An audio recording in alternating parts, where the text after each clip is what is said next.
Congratulations. Thank you. Look, anytime you win a game, you come from behind, it's special. But for you, just your fourth game to lead the second drive after, throwing a pick after getting hit, and even the end of the first half drives. For your progression in this program, how big was today, I guess? I think for myself and as a whole offense, we took a huge step forward today. We worked that 2-minute drill every Monday at practice, and we never really think we'd really run it until today, and it really showed up. And I think I myself made a big maturity step today in the way I'm playing, and I think the whole offense we found that groove, and we know we have the confidence to do it. We just gotta kind of ride that wave now. Did you feel like more of the game plan was going to be on your shoulders, maybe because of the lack of depth at running back today? Yeah, I definitely think I knew that was kind of the game plan. We were going to have to air it out. These guys, they played a lot of 3 deep, so we knew that they were going to give us underneath routes, and I think we kind of took advantage of those. I know we threw a lot of curls, a lot of comebacks today, so credit to the receivers, they did a heck of a job, and credit to the O-line, they blocked their butts off.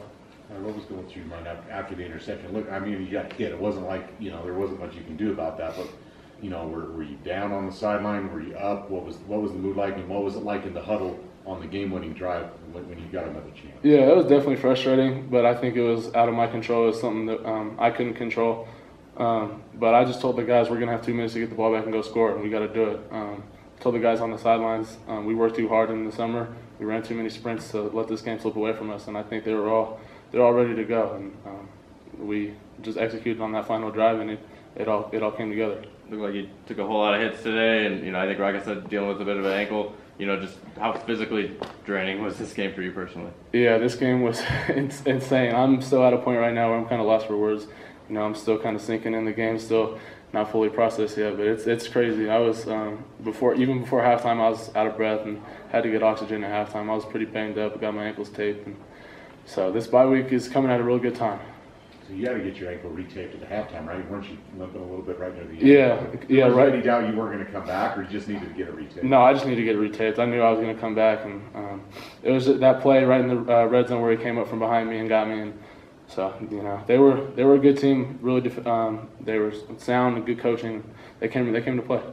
Felt like at one point in the first half, you kind of, when the passing game maybe wasn't working, you kind of took it on yourself to run a little bit more, be a little bit more physical. Was that kind of a concerted effort on your part? Yeah, I think at times they covered really well and just opened up underneath. So I saw my opportunity and I took it. And I think a lot of teams don't expect me to do that, but I knew the game plan. I was going to have to make some plays with my feet, and I think we did that.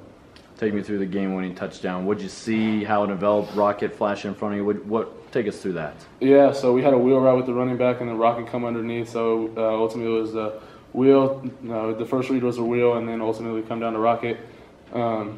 They blitzed a little bit, so I knew I was going to have to stand in there and take a shot. I think it was 3rd down. So the wheel got covered, and I knew Rocket was right there, and he threw it at the right spot, and he got the touchdown. Man, after that touchdown, my whole body went numb. It was an unbelievable feeling. After the play that doesn't get made in the end zone for whatever reason, how do you avoid having that be a major deflation, and how do you maintain after that play? Yeah, it's definitely deflating. I think we had too many missed opportunities today, but we just know that you get 4 plays, you get 4 tries. So I think that was 2nd down, and we knew we had 2 more drives, and I told the guys in the huddle, it's going to feel real good when we win this game, and they were all pretty hyped up, and so we just went out there and did what we had to do. After Patrick left the game, Logan came in, and did you notice, was there a big difference at all? Did you notice even a big difference? And what was that like after Pat left the game? No, it always sucks seeing Pat go down, but I think it really helped that Logan played last year, so he stepped right in. He did his job, and he did a fantastic job. He came in. It's tough to come in when I think at that point we were down too, so he came in and he blocked his butt off, and the whole line blocked their butts off. And it's credit to him just for coming in at a hard time like that. Last year, it seemed like you guys had kind of an identical situation, into the Fresno game, needed a score, same sideline and everything, and didn't. Do you remember, I guess, watching that drive from the sideline? Right before the game ended? At the end of Fresno, yeah. Yeah, I remember that, and I think it was really deflating. I think we all, none of us wanted to experience that again. We all had that sour taste in our mouth from that game, and in a drive like that, you definitely still remember things like that, the little things that go wrong. So I think we just kind of learned from that and went out there. What type of growth did you see from X today? He had to shoulder the low with not a lot of depth, and then made the clutch catch on your 4th down toss. Yeah, absolutely. I think he was in the locker room at halftime too, so we were both getting taped up. and I told him it's going to be on us. We're going to have to go out there and get the job done. He ran hard, and I ultimately don't know how he caught that fourth down. I underthrew him, and he made a heck of a catch, and I think he bobbled it, and he did all he could to get the first down. So I'm at a loss for words right now. You talked about in the past, you think if this offense can throw the ball more, that you guys would have success. And people were probably thinking a redshirt freshman hasn't thrown a touchdown pass yet, and he's talking about throwing the ball more. But how does it feel? You threw 42 passes today, and your first touchdown, game-winning touchdown, and the plan came to fruition. I think it definitely shows that the coach, as the season goes on, there's more and more trust being put on my shoulders, more and more things that I'm able to do. I think I showed the coaches what I'm capable of doing today, so I think that really helps, and just the confidence level that we have as a whole offense is going up.